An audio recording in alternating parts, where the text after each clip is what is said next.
देश में ही बना पहला बहुउद्देशीय हल्का लड़ाकू हेलीकॉप्टर आज रक्षा मंत्री राजनाथ सिंह की मौजूदगी में वायुसेना के बेड़े में शामिल हो गया। यह वायुसेना स्टेशन में आयोजित समारोह में हिंदुस्तान एरोनॉटिक्स लिमिटेड के प्रबंधक निदेशक के रक्षा मंत्री को LCH की पारंपरिक चाबी सौंपी, जिसे बाद में रक्षा मंत्री ने वायुसेना प्रमुख VR चौधरी को प्रदान किया। इसके साथ यह हेलीकॉप्टर वायुसेना के हेलीकॉप्टर बेड़े में शामिल हो गया।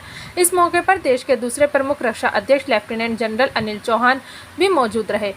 LCH को बेड़े में शामिल किए जाने से पहले एक सर्वधर्म प्रार्थना भी की गई। LCH को बेड़े में शामिल किए जाने के बाद रक्षा मंत्री ने इसका नामकरण करते हुए इसे प्रचंड नाम दिया। अब इसे हेलीकॉप्टर को प्रचंड के नाम से जाना जाएगा।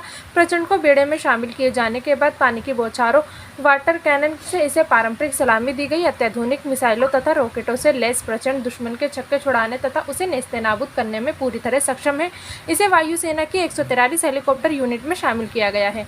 अभी तक यह वायु सेना विदेशी लड़ाकू हेलीकॉप्टरों का इस्तेमाल करती आ रही थी। केंद्रीय मंत्रिमंडल ने गत मार्च में 15 LCH की खरीद को मंजूरी दी थी। इस मौके पर श्री सिंह ने कहा कि सरकार राष्ट्र की सुरक्षा को सबसे पहला कर्तव्य मानती है और इसके लिए वे हर संभव कदम उठाने के लिए प्रतिबद्ध है। उन्होंने कहा, राष्ट्र की रक्षा हमारी सर्वोच्च प्राथमिकता है और इसे सुनिश्चित करने के लिए हम पूरी तरह से प्रतिबद्ध हैं। मैं पूरे विश्वास के साथ कह सकता हूं कि आने वाले समय में जल्द ही दुनिया में सैन्य शक्ति समेत जब भी सुपर पावर की बात होगी तो भारत सबसे पहले गिना जाएगा। उन्होंने कहा, राष्ट्रीय सुरक्षा को मजबूत बनाए रखने के क्रम में हमारा ये हमेशा प्रयास रहता है कि हमारी सशस्त्र सेना बेहतरीन उपकरणों और प्लेटफॉर्म से सुसज्जित रहे।